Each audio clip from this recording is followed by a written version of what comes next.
começar. Muito bem, começamos então a nossa gravação, pessoal. Vou começar aqui compartilhando a tela. Hoje temos aí algumas faltas, então será importante que as pessoas acompanhem aqui a nossa aula gravada, tá? Deixa eu compartilhar aqui primeiro, peraí. Aqui.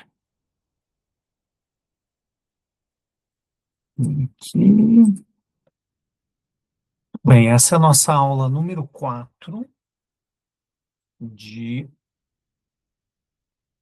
Agora sumiu para mim aqui.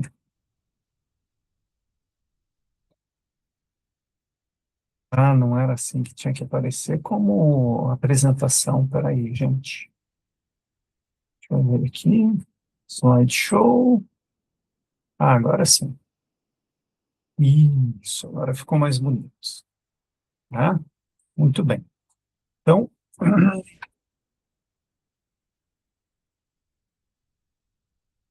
bem, vamos lá. Nossa aula número 4 de psicopatologia e comorbidades associadas, né? Com essa aula a gente fecha esse módulo, né? Muito bem, fechamos essa etapa, né? Vamos fechar essa etapa. Então, diagnóstico diferencial e o caminho para o tratamento integrado. O quebra-cabeça final. O foco.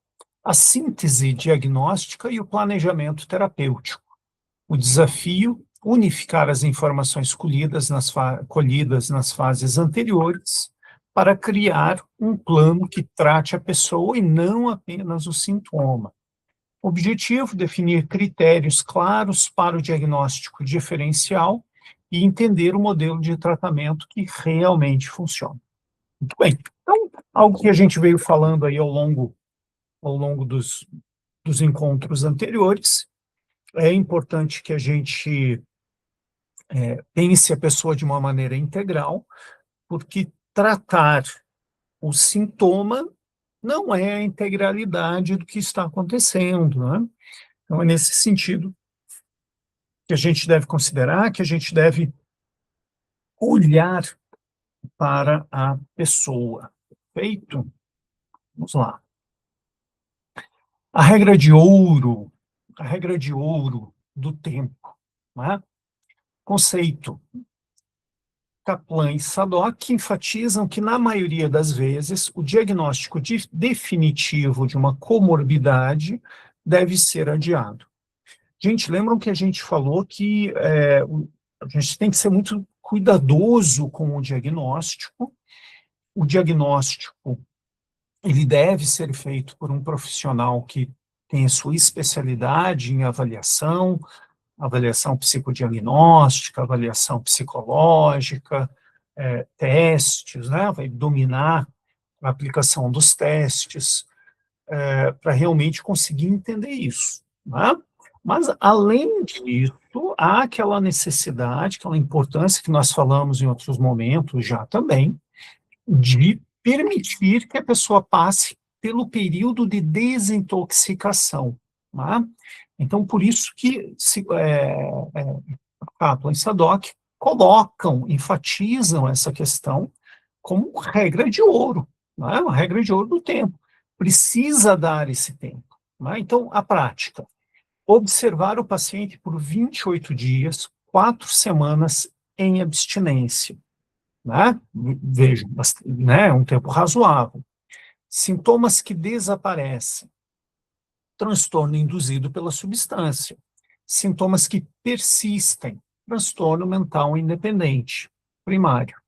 Exceção, um histórico familiar fortíssimo ou sintomas graves pré-existentes ao uso. Agora, vejam só, gente, 4 semanas de abstinência. O que a gente deve levar em consideração aí, gente? Há um entendimento, por exemplo, só para a gente refletir, tá? Para vocês pensarem nisso também, a gente refletir junto aqui sobre isso. A pessoa chegou hoje na comunidade terapêutica.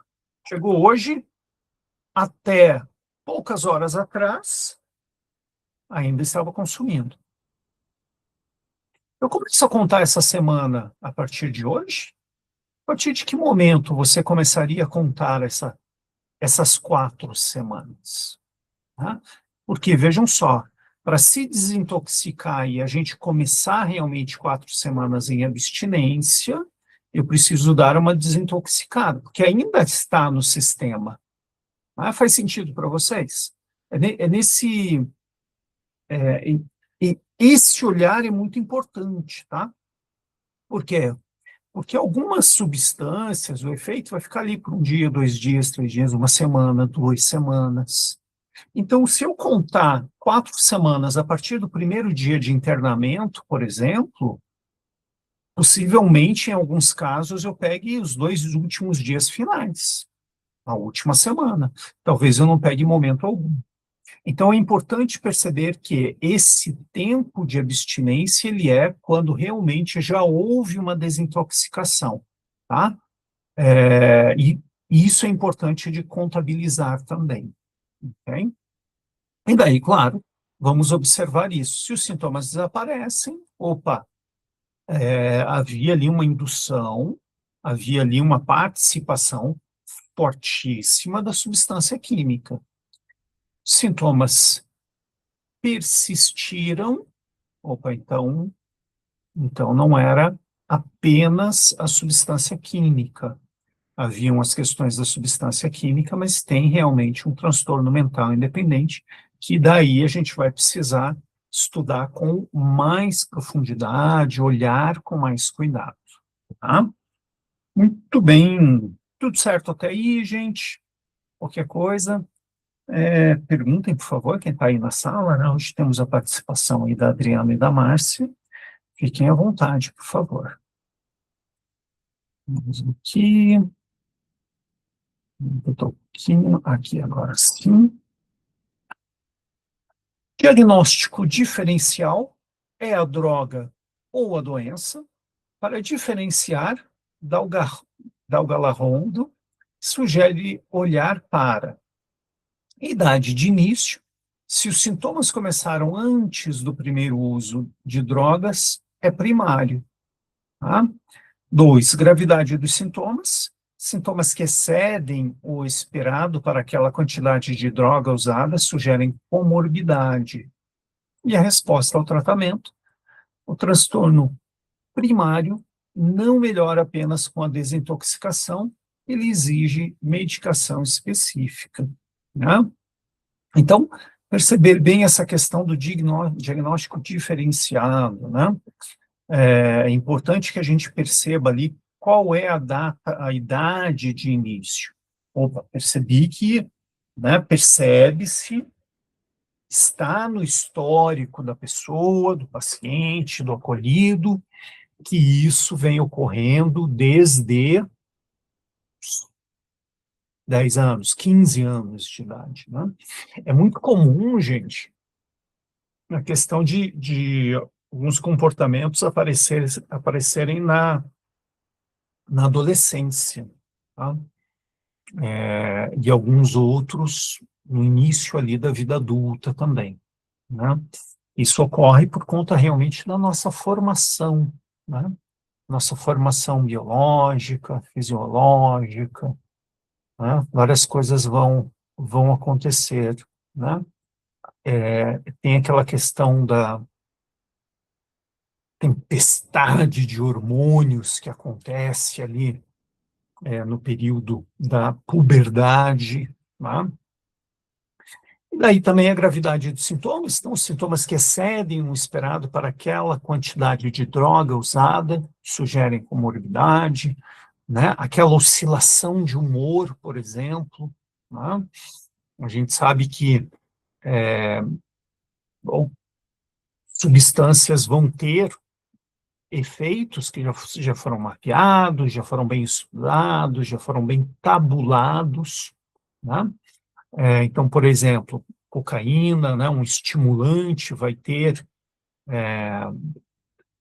determinado limite de comportamento. Se aquilo extrapolou demais, tá? Observa-se realmente que tem algo a mais ali. A gente pode até ilustrar, por exemplo, para ficar um pouco mais claro, a gente pegar. Comentei outro dia, mas eu acho que eu não comentei com vocês, eu acho que eu comentei em outra turma, gente, sobre o ator Jim Carrey. Se a gente pegar um filme Máscara, do Jim Carrey, existe o personagem sem a máscara e o personagem com a máscara, né?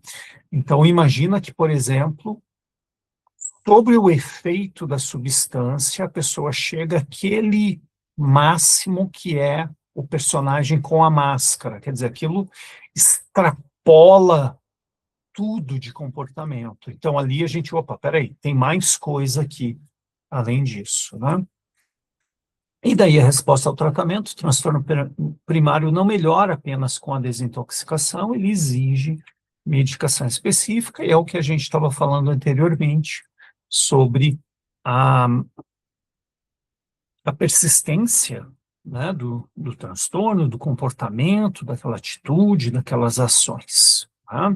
E daí realmente vai ficar mais claro que é necessário fazer um encaminhamento, é necessário fazer um diagnóstico específico, próprio, através das avaliações, né, através dos testes psicológicos, né, que deve ser feito pelo profissional qualificado para fazer isso, né? E daí será um psicólogo ou um psicólogo especializado, né, em avaliação psicodiagnóstica, avaliação psicológica, tá? Uhum. Bem, a gente fala bastante eu tenho falado, né, gente, dessa questão da especialização, porque hoje nós temos muitos profissionais que preferem trabalhar em determinadas áreas, né? Então, essa semana mesmo, encontrei profissionais que falaram, não, eu prefiro trabalhar somente com avaliação. E outros profissionais, né, que falaram, não, eu prefiro trabalhar somente com a clínica, somente com a psicoterapia. E quando surgem casos que precisam de uma avaliação mais aprofundada, etc., tal, aí a gente faz o encaminhamento para essas pessoas esses profissionais, psicólogos que estão se especializando em avaliação, tá? Existem vários motivos para isso, aptidão, questão de investimento também, claro, né? Isso também entra na equação, né? É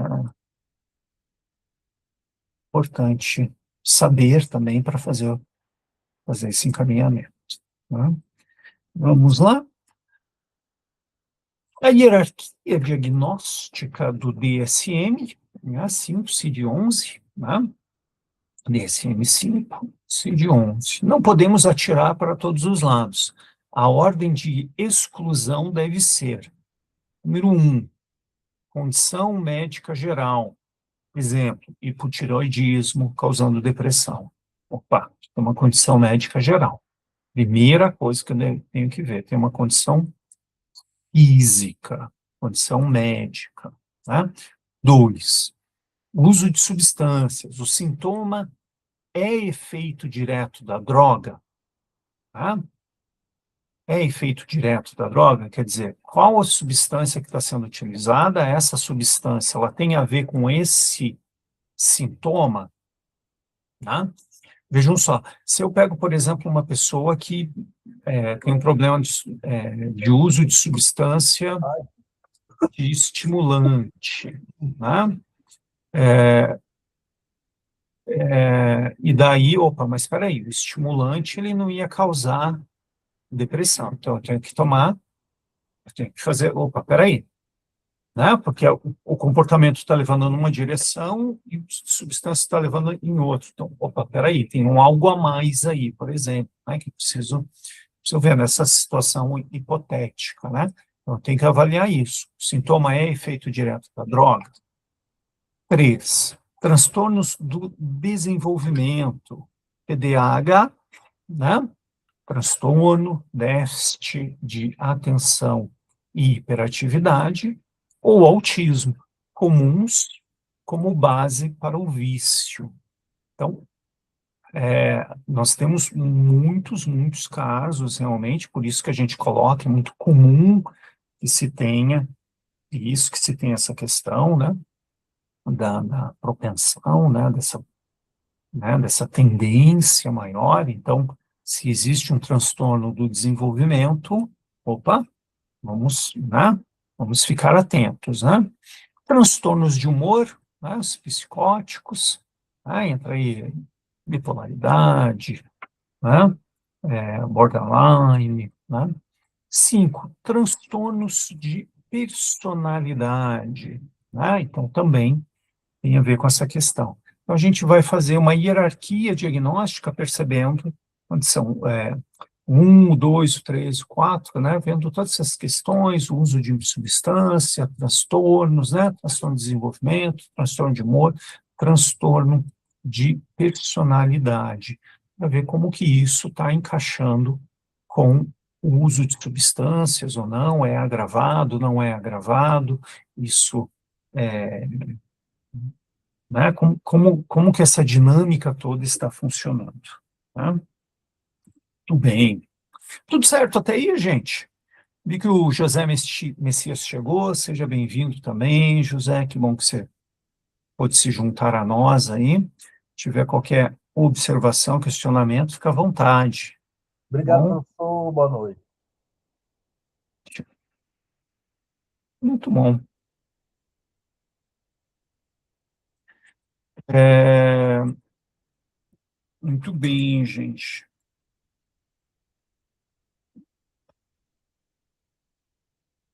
Vamos lá, então, vamos caminhando. O impacto no tratamento, modelo sequencial versus paralelo, né, um modelo paralelo. Modelo sequencial, antigo, trate a droga primeiro, depois a psiquiatria, alta taxa de abandono. Vejam só, gente, nós ainda temos uma alta taxa de recaídas, de reincidência, e a gente deve observar isso e pensar onde é que a gente está errando, enquanto sistema, enquanto comunidade terapêutica e, finalmente, enquanto profissional também, né? Enquanto profissional, o que eu estou conseguindo fazer, né? Se eu tenho, por exemplo, 10 clientes, pacientes acolhidos e 9 têm recaída frequente, 10 têm recaída frequente, né? O que eu estou fazendo? O que eu posso melhorar, né? Isso daí é uma coisa muito do que está ao meu alcance. Quando a gente fala de comunidade terapêutica, às vezes a gente tem um pouco de alcance, às vezes tem mais alcance, tem mais participação nas decisões, né? E quando a gente fala de sistema, aí ampliou mais ainda, às vezes pode se tornar mais complicado. Mas o fato é, gente, uma coisa importante aqui é que a gente tem realmente essa postura de tratar o sintoma da droga, tratar a droga. Então, a pessoa chega, por exemplo, numa comunidade terapêutica, a gente fica ali tocando, tratando aquilo dali e tal, né? Claro que existem comunidades terapêuticas, né, que vão conseguir tratar com farmacológicos também, né? Mas muitas ainda não conseguem ter, né? A Márcia falando, precisa sair sem problemas, Márcia, pode ir, depois você vê o restante da aula, a gravação. Tá bom? Modelo paralelo ineficiente. Boa noite. Boa noite, Márcia, obrigado pela participação até agora, hein? Modelo paralelo ineficiente, tratar a droga em um lugar e a psiquiatria em outro, sem comunicação entre as equipes, né? Então, aqui ficam dois mundos que não se conversam, né? Dois mundos que acabam não se falando, isso também gera um problema daí, também gera uma dificuldade, porque o ideal é que as partes se comuniquem entre si, né? As diversas partes, né, gente? A terapia que está sendo feita, a terapia alternativa, a terapia holística e tudo, consiga falar também com a psiquiatria. Então, todas essas partes, né?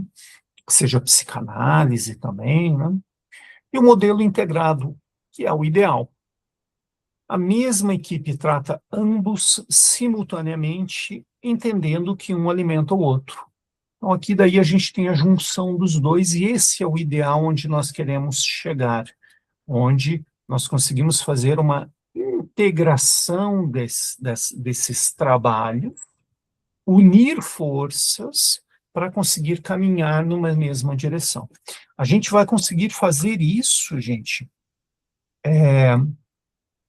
lapidando melhor a nossa comunicação. Então, é necessário que haja aí um protocolo de comunicação que precisa ser seguido, né? Um esquema de comunicação, uma dinâmica de conversa entre os profissionais, entre os tratamentos, que faça com que isso aconteça. Porque senão um pode estar indo numa direção e o outro na outra direção, né?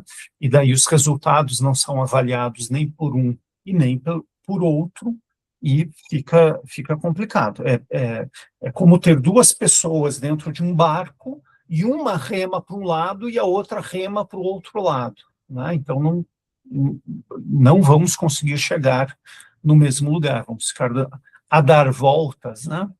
Como dizem os nossos ancestrais portugueses, né? Vamos lá, vamos continuando.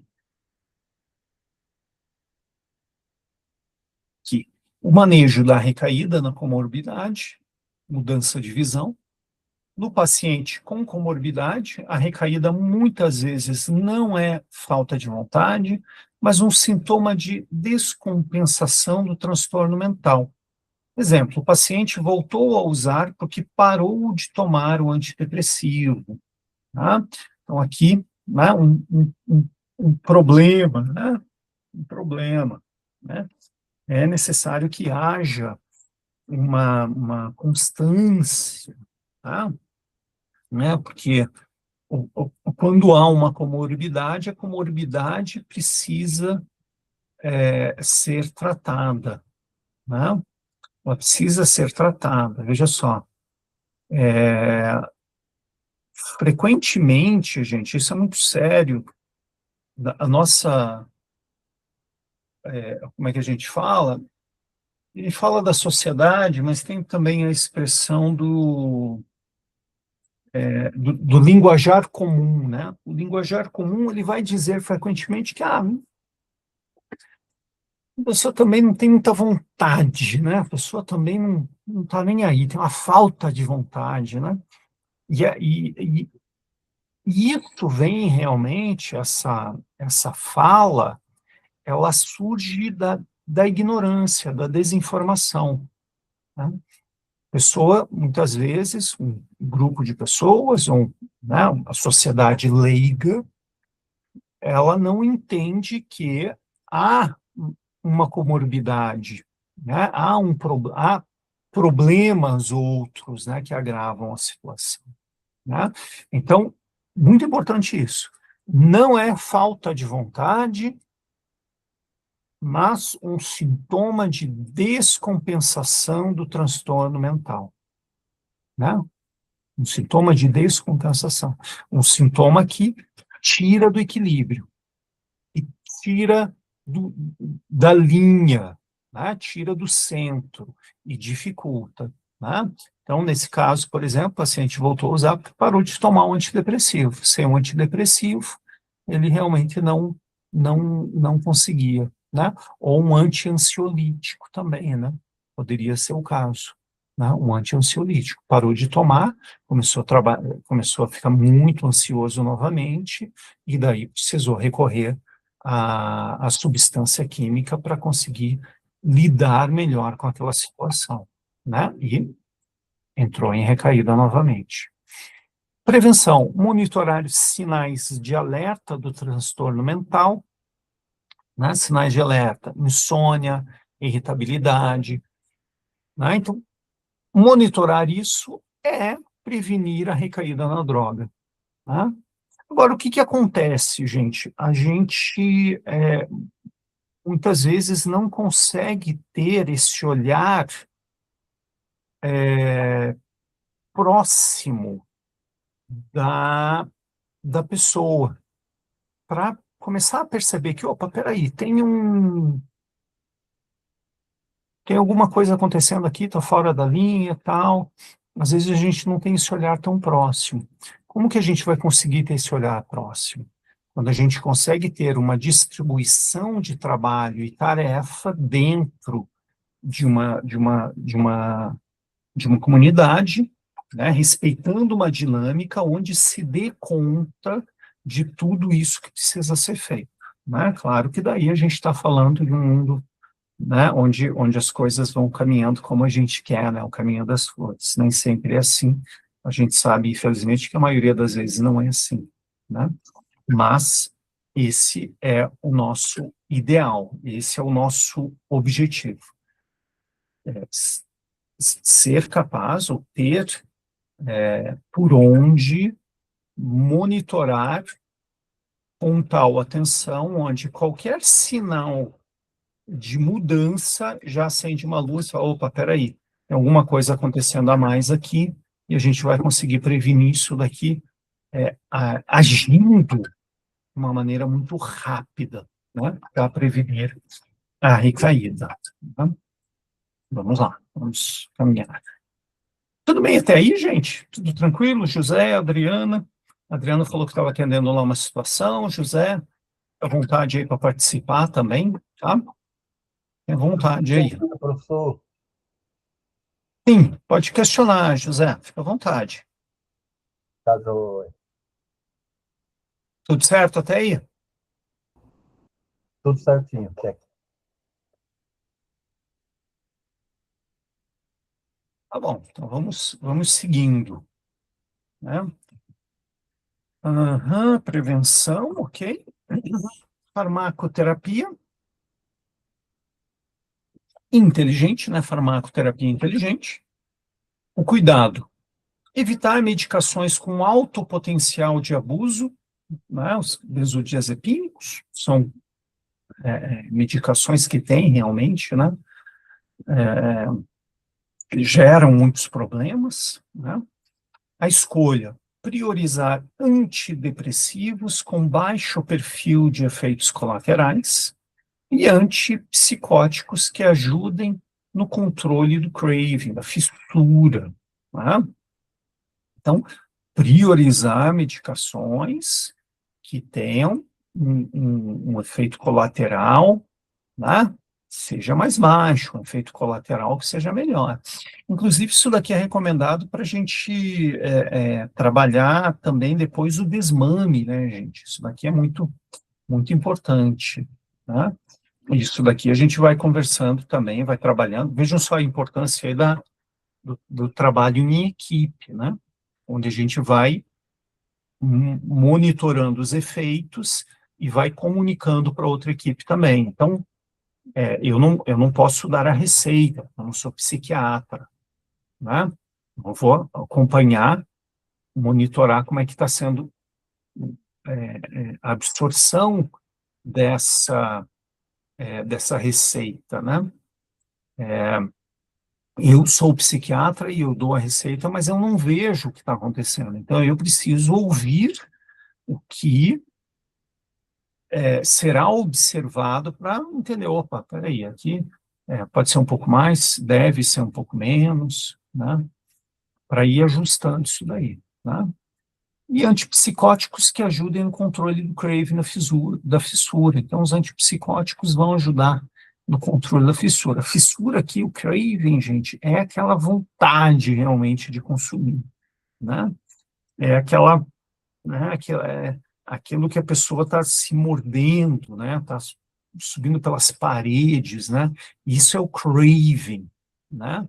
É aquilo onde a pessoa vai fazer absolutamente qualquer coisa para matar aquela vontade, né? E o antipsicótico, ele vai ajudar no controle disso, onde a pessoa vai se acalmar e falar assim, opa, peraí, agora eu estou mais calmo, não preciso disso, né? Porque o organismo vai conseguindo ser acalmado para conseguir lidar melhor com esse distanciamento, com essa abstinência, né? Interação, estar atento à carga hepática, já que muitos dependentes têm o fígado comprometido pelo uso de substâncias.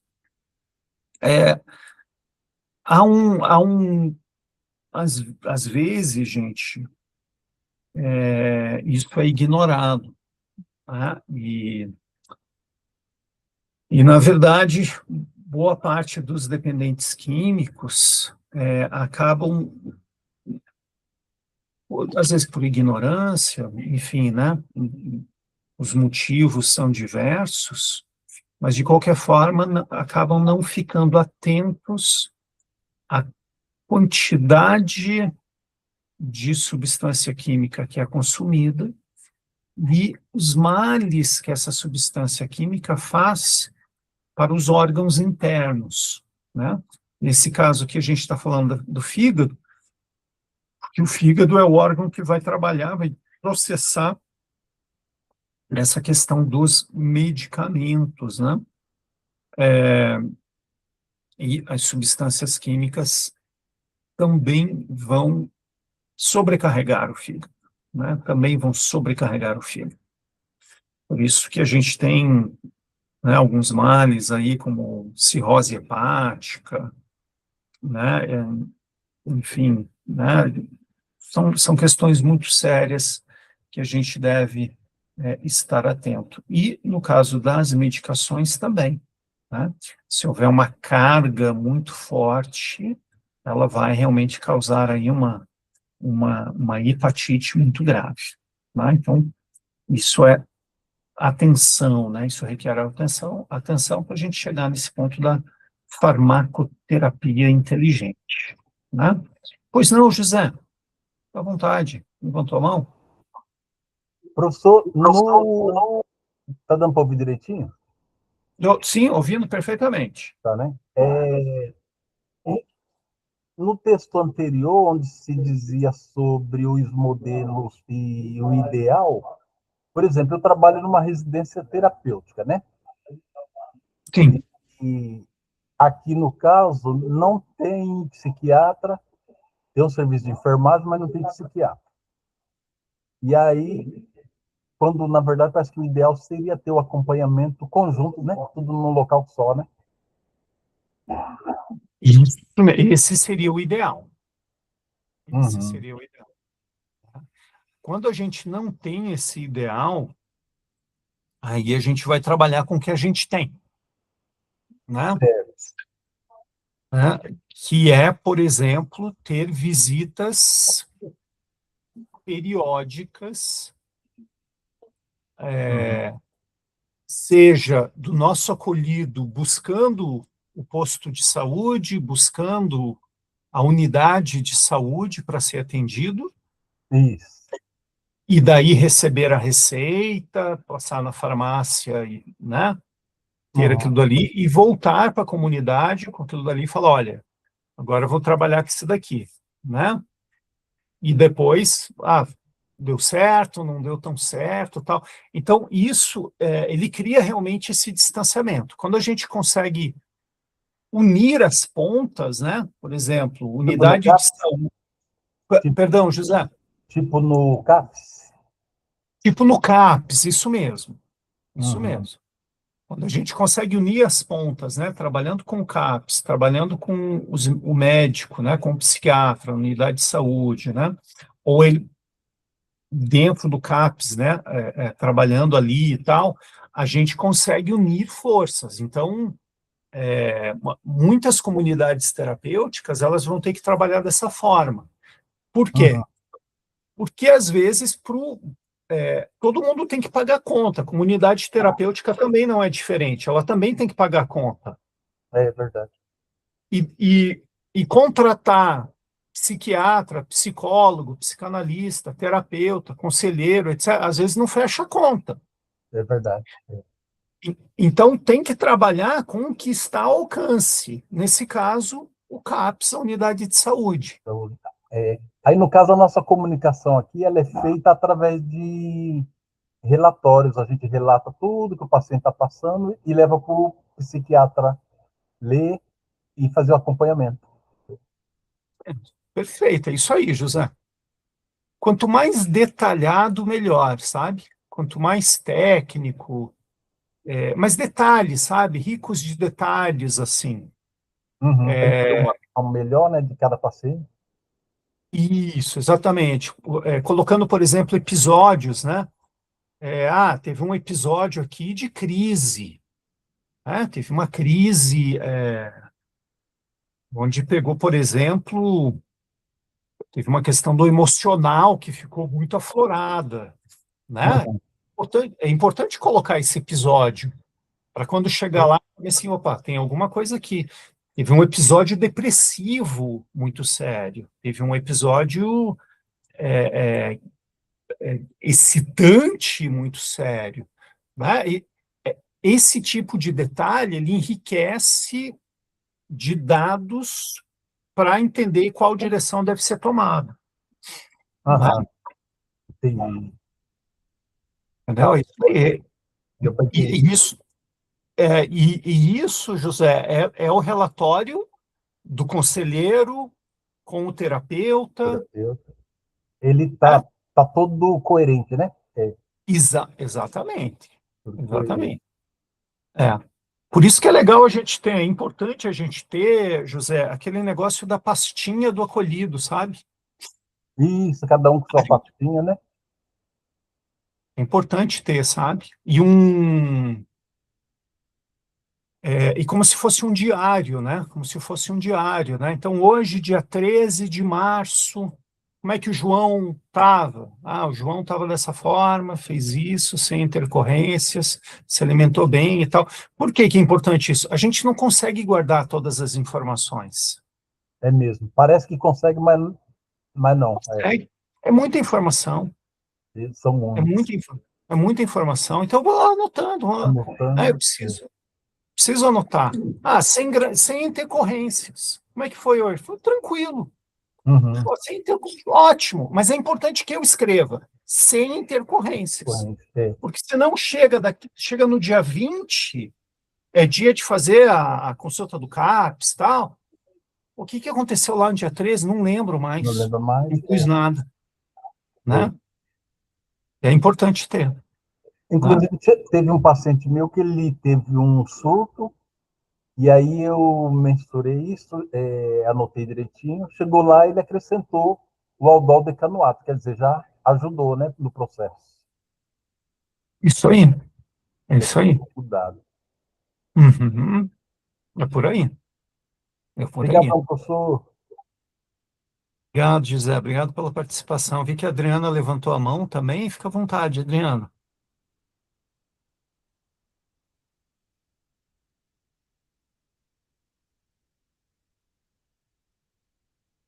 Opa, meu Acho que foi por isso. telefone aqui.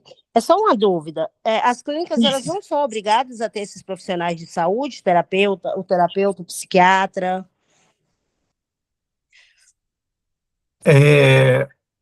A gente passa por um momento, Adriana, onde não, até onde eu sei, tá? Aham. E daí, claro que outras pessoas podem ter algumas informações aí que eu não tenho, tá? Mas uma comunidade terapêutica, ela precisa ter conselheiros que vão fazer o acolhimento. Uhum. Dentro de um órgão regulatório, a comunidade terapêutica, ela não, até onde eu sei, tá? Uhum. Ela não é obrigada a ter psiquiatra. Ah, tá. Ah, Se ela, entendi. se É porque ela no futuro, puder, quem sabe, assim, no futuro um pouco longe, é meu sonho montar uma clínica, aí eu queria só essa informação mesmo. Obrigada, professor. porque não, nós não temos ainda, até onde a gente não tem um órgão regulatório, tá? Tem questão da Secretaria da Saúde, da Secretaria de Higiene Sanitária, né? Uhum. Tem essas secretarias que regulam atendimento às pessoas, tá? Entendi. Mas a comunidade terapêutica, ela não é como clínica psiquiátrica. A clínica psiquiátrica, sim, Ah, agora eu entendi. Entendi a diferença. né? A clínica psiquiátrica, sim. E é por conta das clínicas psiquiátricas, principalmente, que há um movimento antimanicomial. Porque muitas clínicas psiquiátricas se descobriu, isso não é de hoje, na verdade, né? É que, na verdade, elas não pararam com um padrão de tratamento que já vem de décadas atrás, que é de dopar as pessoas, os acolhidos, os pacientes, Verdade. né? E isso se refere a clínicas psiquiátricas. E, Uhum. claro, a gente não pode generalizar. Verdade.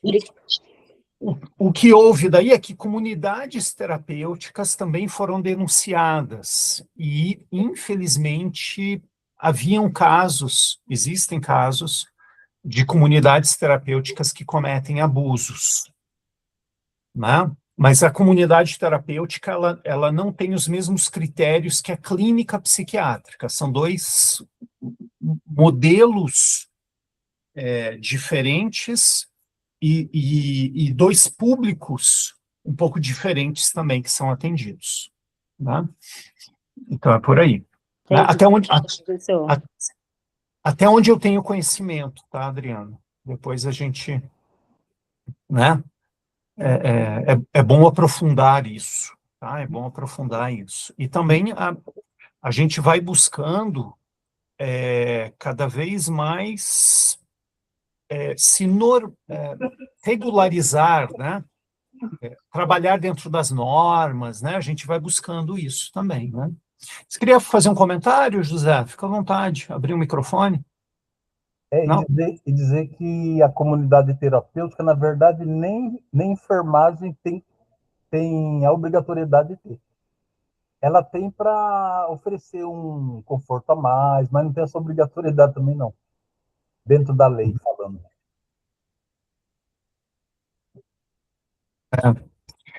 Então, e a gente vai trabalhando para buscar uma normatização, né? Um mínimo que deve ser oferecido, né? Para garantir tratamento de qualidade, uma humanidade, né? Para garantir isso daí, né? A gente vai trabalhando nesse sentido, né? Muito bem, né? Vamos lá, vamos em frente. A gente vai chegar lá, sem dúvida. A gente vai chegar lá, né? Eu sou um otimista, né? Eu sou um otimista. Vamos caminhando. A importância da aliança terapêutica, Dalgalahou, o paciente com diagnóstico dual costuma ser estigmatizado e expulso de serviços de saúde, né? Infelizmente, há essa situação, ainda existe essa situação, né, do paciente estigmatizado, né? Por exemplo, o adicto, que é estigmatizado, né? Essas coisas, infelizmente, ocorrem ainda, né? É a atitude. Uma postura empática e não julgadora é o fator que mais retém o paciente no tratamento. Os que vivem Rogério, pessoas boa noite, de Rogério, está com Deus o nos microfone rejeitam aberto. e não nos fazem sentir bem. Eu acho que está acontecendo ali uma... Tá? Aí, agora sim, obrigado, Rogério. Tudo bem. Então, uma postura empática e não julgadora é o fator que mais retém o paciente no tratamento. Ele precisa sentir que sua dor, a psicopatologia, é vista, não apenas o seu vício. Né? Então, é colocado dessa forma, gente, tá? Que a dor seja percebida, que a psicopatologia seja percebida. Mas uma coisa que a gente nota também, quando a gente está assim, na linha de frente, né, do campo, né, da área, né, na linha de frente do campo de batalha, digamos assim, é que é, a pessoa seja vista. Tá? A pessoa sem as estigmatizações. Né? Vou dar um exemplo para vocês, gente. Eu já venho trabalhando com isso já tem algum tempo, né? Já tem alguns anos aí, e sempre me interessei por essas questões sociais, em geral. Tá? Tem uns meses, gente, por falta de tempo, durante o dia e tal, eu comecei a colocar na minha rotina caminhadas noturnas. Tá? Então, às vezes, eu acabo a aula aqui 9 horas, às vezes 9h15, 9h30, termino alguma coisa, eu saio para caminhar. Saio para caminhar porque durante o dia falta tempo de fazer algum exercício físico, e daí eu saio para fazer um exercício físico à noite. Uns meses atrás, gente, aqui próximo de onde eu moro, tem uma área de uma comunidade, de uma ocupação, né, como é tratado hoje. Antigamente a gente falava invasão, né, hoje se fala ocupação, uma comunidade, e de vez em quando se encontra algumas pessoas na rua. Eu saí, encontrei um rapaz na rua, dei boa noite para ele, ele olhou assim para mim, ele estava muito alterado, ele tinha consumido, eu percebi o cheiro de álcool, mas tinha mais coisa ali que eu não consegui detectar. Possivelmente ele tivesse fumado também, consumindo maconha também. E ele estava descendo a rua e eu o alcancei, porque eu estava andando num ritmo mais forte. Né? Eu o alcancei em passar por ele, troquei olhar com ele, falei boa noite, e daí ele respondeu boa noite e tal, e daí quis puxar a conversa comigo, eu diminuí o ritmo, conversei um pouco com ele. E uma das coisas que ele falou, eu achei bastante interessante, gente, porque ele falou, ele estava realmente muito deplorável, estava num estado muito deplorável, uma pessoa que certamente não tomava banho há muitos dias, né? E ele falou, poxa, olha, há alguns dias a pessoa não fala comigo, uma pessoa não fala comigo, como o senhor falou, de falar boa noite, e veja só, gente, o que ele, nas palavras dele, a gente conversou um pouco mais, o que ele queria dizer era, essa capa que você vê, essa crosta de sujeira, de um corpo maltratado, né, de alguém que se negligencia de tantas maneiras, ele não resume o que eu sou. E veja só que isso é ainda mais profundo do que falar que sente a psicopatologia da pessoa, tá? Isso que eu estou querendo dizer para vocês, tá? O que eu fiz naquele momento, de maneira muito deliberada, muito consciente, foi ignorar completamente tudo aquilo dali e dar boa noite para uma pessoa. E muitas vezes é isso que a gente vai conseguir, é aí que a gente vai conseguir um rapport, é aí que a gente vai conseguir uma conexão com a pessoa. Então, uma postura empática, ela vai ser o que vai reter o paciente no tratamento. E daí, tornar essa longa história um pouco mais curta, nós andamos uns 2 quarteirões ali, acho que 1,5 quarteirão, 2 quarteirões juntos. Ele desabafou, contou bastante coisa, falou que o pai dele brigava com ele, etc. e tal, e falou: eu não sei o que eu devo fazer. E daí eu tive liberdade para virar para ele e falar meio assim: você quer que eu te fale? E eu acho que você sabe, mas eu acho que você precisa ouvir. Ele falou: não, pode falar, pode falar. Você veja só, por causa do boa noite, eu encontrei uma pessoa, um completo estranho, eu nunca tinha visto essa pessoa na minha frente. E essa pessoa, por conta daquilo que tinha acontecido 5 minutos antes, 10 minutos antes, ele falou: não, eu vou te ouvir.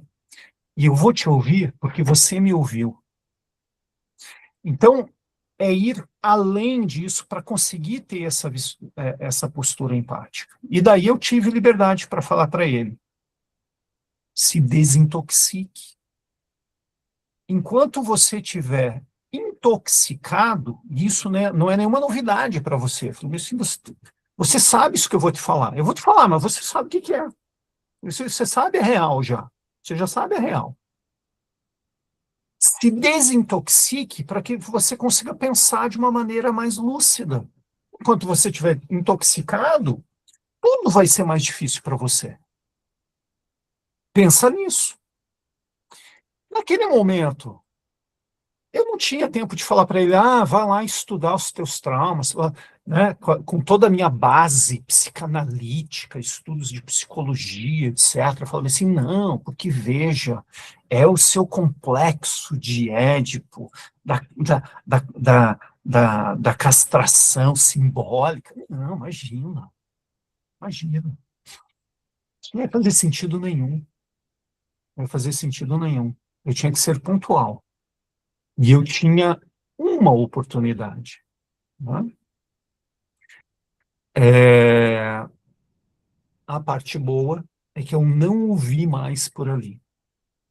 Né? E isso, eu espero que ele tenha seguido em frente, conseguido se desintoxicar e tal, e seguir em frente. Mas o que eu queria colocar para vocês era sobre essa questão de postura empática, que muitas vezes a gente vê os autores colocando, né? Douglas Holdo, né, coloca dessa maneira, Henrique, Douglas Holdo coloca dessa maneira, né, os autores colocam dessa maneira, mas muitas vezes não precisa necessariamente ser sobre a psicopatologia. Pode ser algo que está um pouco mais na superfície, que é o que nos une, que todos nós somos seres de uma mesma raça, todos nós somos seres humanos. Né? Se a gente conseguir se conectar por isso e criar esse rapport por isso, possivelmente a gente vai conseguir ter esse fator de reter o paciente e conseguir, sim, conversar com ele e fazer com que ele reflita sobre essas questões. Né? Muito bem, era isso. É isso. Qualquer observação, por favor, fiquem à vontade, tá, gente? À vontade aí para falar. Tá bom? Intervenções psicossociais, terapia cognitivo-comportamental, TCC, foco em habilidades de enfrentamento e manejos de gatilhos. O professor Adriano e eu estamos falando aí sobre um curso de TCC, né, que vai ser bem interessante para dar aí algumas cobrir, né, cobrir os passos, né, a última edição do livro Terapia Psicocognitiva Comportamental, fugiu o nome deles agora, né, o pai e a filha, né, eles, fugiu o nome agora, e nesse último livro eles falam de 14 passos, né, na faculdade a gente estudou 11, depois eu peguei o livro e vi que tinham mais 14, achei bem legal, assim, que eles deram uma incrementada, os 14 passos. Entrevista motivacional, crucial para pacientes que ainda estão em ambivalência sobre parar o uso, quer dizer, ainda estão balançando, né? Será que para, será que não para? Grupos de apoio devem ser adaptados, grupos de diagnóstico dual, pois o paciente pode se sentir louco demais para o NA ou para o AA e viciado demais para a saúde mental convencional. Então, os grupos de apoio devem ser adaptados, né, para conseguir equilibrar essas questões. Muito bem, deixa eu ver aqui. A TCC, gente, ela tem muitos resultados positivos, tá? Quando a gente consegue trabalhar as técnicas da TCC, é muito interessante como é possível realmente avançar de maneira muito positiva em várias técnicas aí, tá? Em vários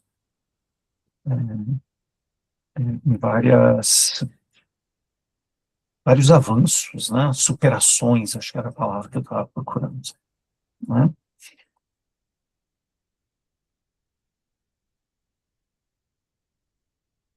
E os grupos de apoio, gente, só para complementar aqui, voltar aqui no grupo de apoio, ó, os grupos de apoio a gente pode ir formando eles também, principalmente quem trabalha com instituições religiosas, tá? Instituições religiosas frequentemente têm portas abertas para trabalhar grupos de apoio.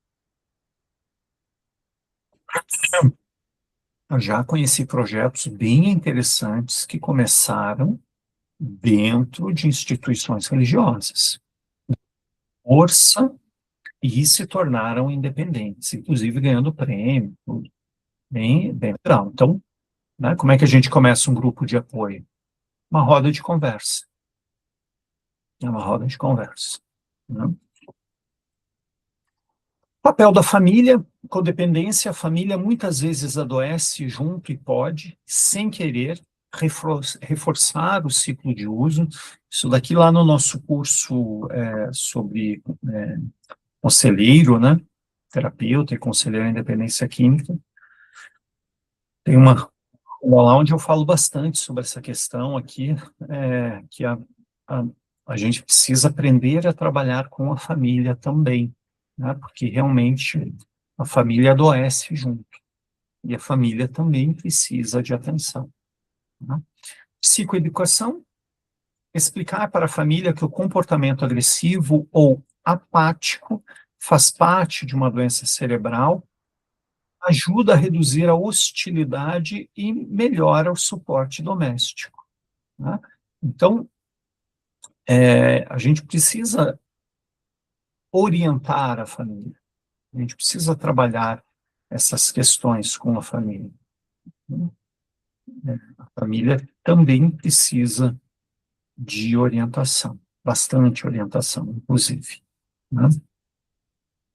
Prognóstico e expectativas, realismo clínico, o tratamento de comorbidades é de longo prazo, haverá altos e baixos, então precisamos ser realistas com relação a essas questões, precisamos realmente ser muito francos, muito honestos, muito transparentes, né? Sucesso, devido não apenas pela abstinência total, mas pela melhora na qualidade de vida, retorno ao trabalho e estabilização de humor. Então, vejam que aqui a gente chega a um conjunto de fatores, né, que quando a gente consegue ter esse equilíbrio, a abstinência total, né, a gente consegue trabalhar a qualidade de vida, a gente consegue trabalhar retorno ao trabalho, estabilização do humor, a gente consegue realmente retomar as rédeas da própria vida, né? A gente consegue ajudar as pessoas a retomar as rédeas da própria vida, né? Esse é essa é a expectativa, né? Esse é o nosso sonho, né? E daí a gente chega aqui no nosso último slide de conclusão do módulo. A dependência química é uma janela para a psicopatologia do paciente. Não existe cura para o vício sem o cuidado com a mente. Então, a gente precisa cuidar da mente o tempo todo, né? E mensagem final, como nos ensina Dalga Rondo, a clínica é soberana. Escute o paciente, observe as funções psíquicas e trate a alma por trás da substância, né? Trate a alma por trás da substância. Isso é extremamente importante para que a gente consiga ter sucesso no que nós fazemos, para que a gente consiga ter êxito, né? Há uma, há uma urgência muito grande em tudo isso que a gente aplica, e a nossa qualificação ela é realmente muito importante para a gente conseguir chegar a esse ideal, né? Uma pergunta que eu gostaria de fazer para vocês, gente, antes da gente encerrar, considerando tudo que a gente viu, né? Considerando aí tudo que vocês viram até agora, não somente desse módulo, pode trazer questões aí que vocês viram de módulos anteriores também, fiquem à vontade, né? Qual vocês acreditam ser o maior desafio no sistema para a gente conseguir chegar nesse tratamento integrado? José, né, falou ali da questão do CAPS e tal. O que vocês entendem que pode ser o maior desafio para a gente conseguir chegar nesse tratamento integral, né? Esse tratamento onde a gente consegue ter conselheiro, terapeuta, psiquiatra, psicanalista, psicólogo, nutricionista, fisioterapeuta, que trabalha com terapias ocupacionais, né? Que é uma coisa que a gente às vezes não fala dentro das comunidades terapêuticas. Eu acho que é muito importante, né? Ter uma terapia ocupacional, né? O que vocês acham que pode ser o maior desafio que nós temos? Né? Vi que o Marcelo chegou, seja bem-vindo, Marcelo. O que vocês acham? Doutor, boa noite. Boa noite, doutor. Boa noite, boa noite. Eu considero o fator financeiro, professor.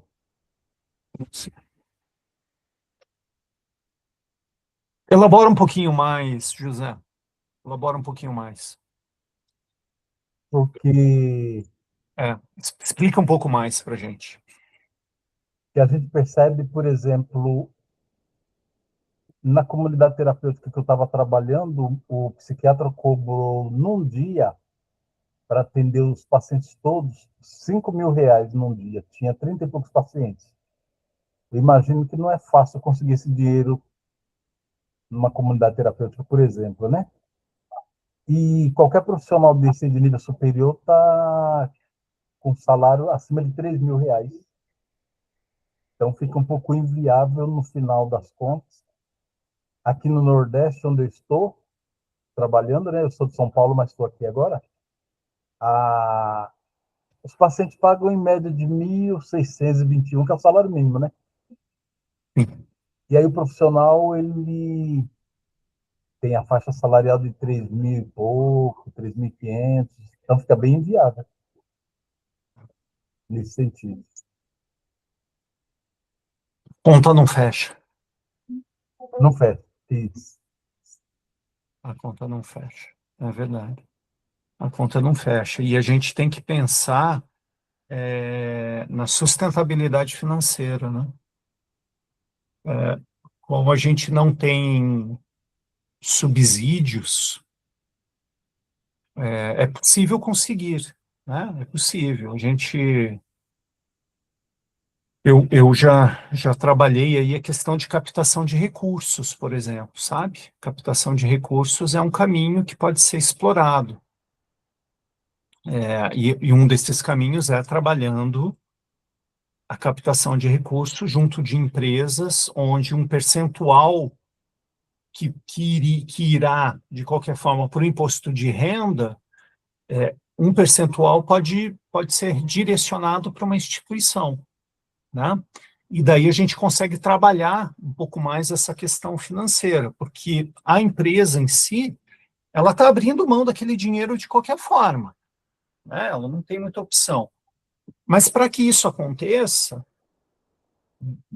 dentro da comunidade terapêutica, eu preciso ter alguém, ou eu mesmo ser a pessoa que está atento ao que está acontecendo na minha comunidade, na minha cidade, no meu município, para buscar essas pessoas e fazer essa captação de recurso. E daí está com tudo em ordem em casa. Em casa eu preciso estar com tudo em ordem também. O que é estar com tudo em ordem em casa? Preciso estar com o CNPJ, né? Preciso estar regularizado. Eu preciso estar com a questão que eu falei hoje da Secretaria de Higiene Sanitária, tá? Eu preciso estar com isso em ordem. Eu preciso estar lá com a licença dos bombeiros também, que também precisa. Eu preciso estar com tudo em ordem. Por quê? Porque se não tiver com tudo isso em ordem, e a empresa que liberar fundos, liberar finanças para uma comunidade terapêutica que está irregular, isso é um problema gigantesco para essa empresa. Essa empresa não vai querer entrar nisso. Você não pode sair dando dinheiro para qualquer um. Tem que sair e pegar aquele dinheiro que está vindo para o imposto de renda e dar para alguém que realmente está com tudo em ordem. Então, vejam, são questões burocráticas também que precisam ser trabalhadas, né? Então, são realmente são muitos obstáculos, muitas questões que a gente precisa trabalhar, né? Mas eu concordo com você aí, José, a questão financeira pega, não tem como, né? Mais alguma observação, gente? Tudo certo, José? Quer complementar de alguma forma? Tudo tranquilo? Deu para entender essa dica que você deu aí sobre as buscas de recursos, né? Isso mesmo. É uma coisa importante, Isso, muito bom. isso. Consegue. Você consegue, porque veja, as empresas elas vão pagar imposto de renda de qualquer maneira. Esse Não dinheiro, tem de jeito. qualquer maneira, vai ser direcionado, né? Esse dinheiro, entre aspas, né? Esse dinheiro está perdido, Uhum. entre Entendi. aspas. Né? É, Esse dinheiro está perdido. é. Eu tive um faturamento, eu tenho uma empresa que teve um faturamento de 5 milhões. Eu vou pegar aí, a gente vai pegar, por exemplo, de 5 milhões, a gente vai pagar um imposto municipal, um imposto federal, um imposto estadual, né? A gente vai pegar aí, vai somar aí, sei lá, 6, 8%, 10%, vamos chutar 10% para ficar fácil. 10% pagando imposto. É mais, tá? Mas vamos chutar 10%. São 300 mil reais. Olha, 300 mil reais. Que se perdi, e ela não pode usar para ela, né? perdi. Foi. É. Não é meu. Foi. Eu tive Uhum. de faturamento 3 milhões, vou pagar 300 mil. Ok. Aí. Desses 300 mil, eu posso pegar de 5 a 10% e direcionar para uma instituição. Ah, sim. Entendeu? Não são os 300 mil. É uma porcentagem desses 300 mil. Só que daí, veja, se eu consigo direcionar 10%, eu estou falando de 30 mil reais que eu consigo direcionar para uma instituição que tem um projeto que atende a sociedade em aspectos socioeconômicos de impacto à vulnerabilidade dos cidadãos. Ah, sim. Opa, isso é interessante. Isso é interessante. E é bom para a minha empresa. Então, É. se a proposta desse projeto, dessa comunidade terapêutica, se ela atende todos esses quesitos, Uhum. eu vou falar, "Ué, eu vou entregar dinheiro para eles." Aí você imagina 30 mil reais o que gera de impacto dentro de um projeto social, dentro de uma comunidade terapêutica. Pô, você garantiu, com 30 mil reais no ano, porque é por ano, não é por mês, tá? No ano. Nossa, Você garantiu, ou pelo menos, água e luz, é isso. né? No ano. No ano inteiro, pelo menos água e luz você garantiu, né? Verdade. E, de repente, sobrou ali para uma manutenção a mais. Ah, vão conseguir fazer uma calçada, vou conseguir fazer um toldo para a gente conseguir fazer umas atividades ali fora.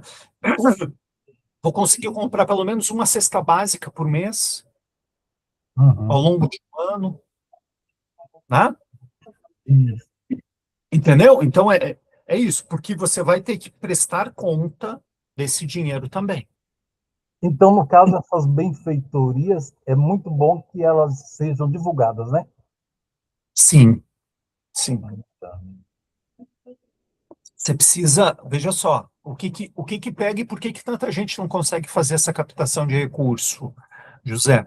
Porque não tem as finanças em dia, Ah, não, não tem o CNPJ em dia, não está em dia com o contador, não está em dia com é, CLT, contrato trabalhista. FGTS, tudo em dia. É. Isso, entendeu? Isso tem que estar com tudo em dia. A empresa ela não vai ajudar alguém, ela não vai dar recurso para alguém que vai queimar a cara deles, Ah, entendi. né? Imagina, eu tenho uma empresa, vou dar um recurso e daí eu desculpe, daí você tem processo trabalhista.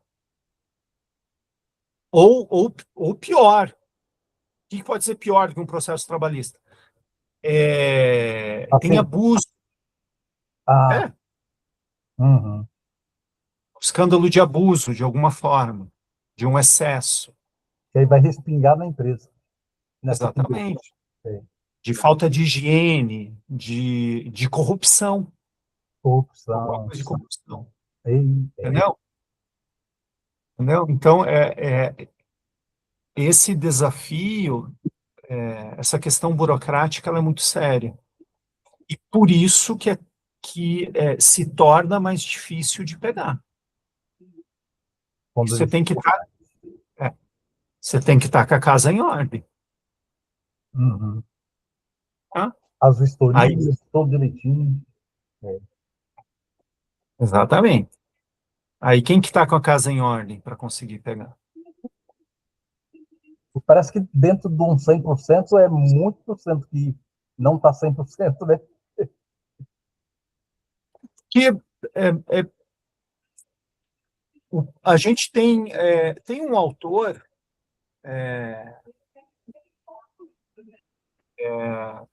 von Mises, nome desse autor, von Mises, acho que é Ludwig von Mises. Ele fala de economia, na verdade, tá? E como eu estudo empreendedorismo, eu gosto dessa área também, né, de captação de recursos, etc. E, inclusive, dessa questão da saúde financeira das instituições. Se você não tem saúde financeira, você não tem instituição. Acabou. Acabou. Não existe.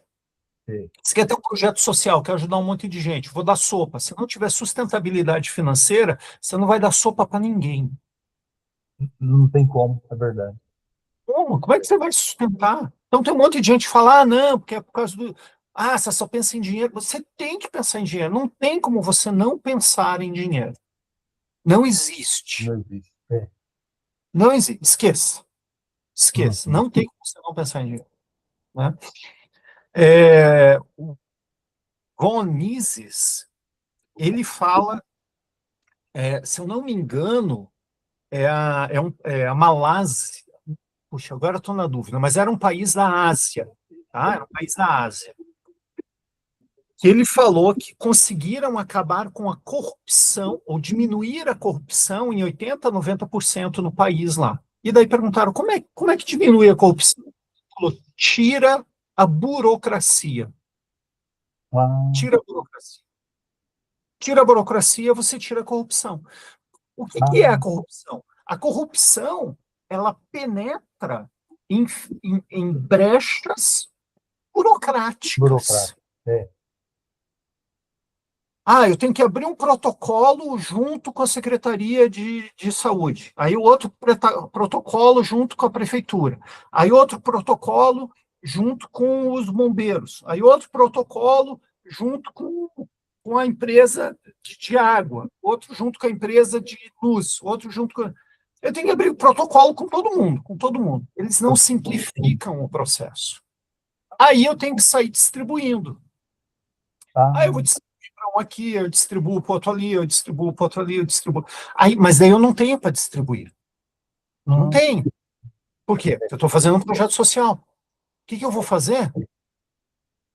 Fazer uns gatos. aí, é. Eu tenho que fazer uns gatos, né? Eu vou ter que Ele, puxar a luz. Vou ter que puxar a luz do poste. Eu vou ter que fazer não sei o quê, vou ter que fazer não sei o quê, vou ter que fazer não sei o quê. Aí eu fico tudo irregular. tudo irregular. Tudo irregular. É, Não consigo fazer mas, nada. Eu não consigo fazer nada. Aí eu não consigo abrir CNPJ, eu não consigo emitir nota, eu não consigo contratar direito, entendeu? Eu tenho que contratar o que a gente fala antigamente, que era só no fio do bigode. é, Né? Como é que é esse contrato? É só no fio do bigode. É só aqui, ó. Como é que é isso?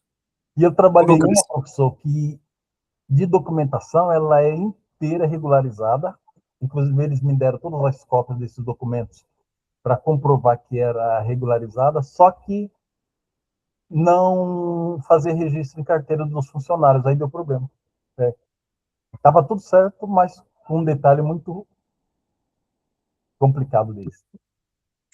Dá problema.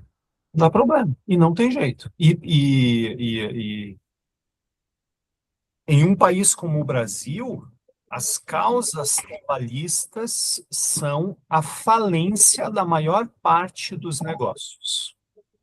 Eu acredito. É. São a falência. Porque Esse fazer sai número, caro, né? esse número já mudou. A primeira pós-graduação que eu fiz já tem, sei lá, já tem mais de 20 anos, já tem bastante tempo isso aí. Eu trabalhei acho que tinha umas 10 pessoas, o prédio da faculdade era do lado do Tribunal do Trabalho. E a faculdade tinha fechado uma parceria. Naquela época era tudo presencial, né? Não, Era. não tinha tanto EAD e tal, né? Tinha um monte de gente, tinha pelo menos 10 pessoas que trabalhavam no Tribunal do Trabalho, Tribunal Regional do Trabalho. Era 2 prédios para o lado da faculdade. Assim. E, naquele momento, esse número já mudou, mas naquele momento, 99% das causas trabalhistas eram ganhas pelo funcionário. Ei, Tendo razão ou não. E eu hum, vou dar um exemplo, gente, aproveitando aqui nosso finalzinho, só para vocês terem uma ideia dos absurdos que ocorriam. E dos absurdos que ainda ocorrem. Eu dava aula de inglês dentro de uma fábrica, entrava, tinha passagem livre, claro que eu me apresentava, entrava, usava a sala de reunião deles, recebia os alunos e tal. Um dia eu cheguei para dar aula, não pode mais entrar. Ninguém de fora entra. Entrava professor de inglês, professor de francês, espanhol, manicure, Sim. entrava laboral, né? De fisioterapeuta, né? Entrava, psicólogo, entrava todo mundo. Eram todos, não eram nem terceiros, vejam só. Eram profissionais liberais que atendiam funcionários dessa fábrica. Tá? O que aconteceu um dia? Um professor de inglês, eu não conheci ele, mas eu sei que era professor de inglês, depois me veio essa informação. Descobri lá com eles o que era, com outros alunos. Esse professor de inglês, ele dava aula manhã, tarde, manhã e tarde. Ele pegou o porteiro, um dos porteiros, achou um advogado, pegou um advogado, pagou um advogado e falou que a fábrica tinha contratado ele sem assinar carteira, e por 2 anos ele ficou trabalhando lá dentro sem registro. E pegou o porteiro. O problema não era funcionário da fábrica. Então o cara estava agindo de má fé. Estava agindo de má fé. Ganhou a causa. E ganhou. Ganhou a causa. Ganhou a causa. Aí ele, claro, levou uma bolada, porque imagina, né? 2 anos de honorários, fundo de garantia, férias, levou tudo, levou uma bolada. O que ele deixou para trás como prejuízo? Tinham cerca, sem brincadeira, gente, devia ter cerca ali de pelo menos 30, 40 pessoas que trabalhavam atendendo funcionários nessa fábrica que perderam os seus trabalhos. Eu fui um deles. Fui proibido. Posso fazer um comentário? Eu sou prova viva disso. Olha aí, ó. Acabei de perder um prédio de 15 milhões, tá? Que foi para leilão, porque eu tenho uma escola para concurso público e faculdade. E professor de concurso público e faculdade, eles não gostam de ser contratados em carteira, porque eles dão várias aulas em várias escolas. O que ocorreu? Eu fiz contrato com esses professores, e 3 professores me levaram na justiça, e cada um ganhou 3 milhões. Eu não tinha condições de pagar, meu prédio foi para leilão, eu perdi um prédio, isso não tem exatamente um mês, eu tive que pegar a minha salvação, que eu tinha outro prédio no centro, peguei a minha escola, eu só não fali e não demiti os meus funcionários, porque eu tinha outro prédio onde eu pude deslocar a escola para esse outro prédio no centro, mas esse prejuízo ficou 15 milhões, foi para a justiça, eu não paguei, porque e foi exatamente o que você falou, um entrou, chamou o outro chamou, cada um. O mais baratinho ficou 2 milhões. Então, assim, essa questão é o que eu trabalho muito. Eram pessoas que trabalharam comigo desde 2001, são pessoas que me viram construir escola, que eu jamais imaginaria que, como diminuiu muito o concurso, hoje é muito aula online, eles quase não estavam tendo aula, diminuiu muita carga horária, simplesmente optaram por levar. Então, assim, essa questão de hoje, por exemplo, o meu maior sonho é montar uma clínica. Uma das coisas que eu não faço, hoje eu tenho um hotel também, ter essa escola para concurso público, hoje uma das coisas que eu não faço, eu não, nem terceirizado, eu permito dentro da empresa. Entrou, fez o teste, registra, amigo, porque a paulada é grande. E isso aconteceu comigo, eu sou prova viva que realmente era coisa que eu jamais esperaria. Tem um mês que isso aconteceu. Que absurdo, né? E veja só, agindo de má fé, né? Não, e assim, foram coisas que foram combinadas por eles mesmos, porque ninguém quis ser registrado, nunca deixaram de receber, sempre receberam em dia, mas na hora que chega lá na justiça, inventa tanta coisa, principalmente quando um vai com o outro, filho, ixi, e justiça de trabalho não dá mole, não dá mole mesmo. Se juntar com um e o outro, aí você tá lenhado, acabou, sua vida acaba. Infelizmente, a gente vive uma ditadura trabalhista. Não é uma disputa séria. não é uma disputa séria, sincera, honesta. Infelizmente, não é. Infelizmente. Né? O pêndulo, né? O pêndulo do desequilíbrio, a gente viveu um momento onde realmente o pêndulo prejudicava muito trabalhadores, mas hoje a gente vive um momento do pêndulo onde ser empreendedor, onde ajudar a desenvolver a economia é complicado. Disse É complicado. Complicado, porque existe muita desonestidade. Muita desonestidade. E isso é extremamente cruel. Extremamente cruel. Porque não é má fé. É má fé. É desonestidade. Né? Então é isso, gente. O maior desafio que a gente tem realmente, eu concordo com vocês, o maior desafio é essa questão financeira, essa questão de equilíbrio, essa questão de contratação de mão de obra, essa questão trabalhista que a gente vive, né, de qualificação de profissionais. A manutenção financeira é sem dúvida aí um dos maiores desafios que a gente tem. Eu concordo com vocês. Pessoal, muito obrigado pela presença de vocês, um prazer estar aqui, tá? Espero que tenham absorvido bastante conhecimento, que tenha sido... Gratidão, professor, muito bom mesmo. Obrigado, Adriana. E espero vê-los em breve aí também, em algum momento, tá bom? Um abraço, gente, obrigado. Um abraço, obrigado, professor. Até a próxima.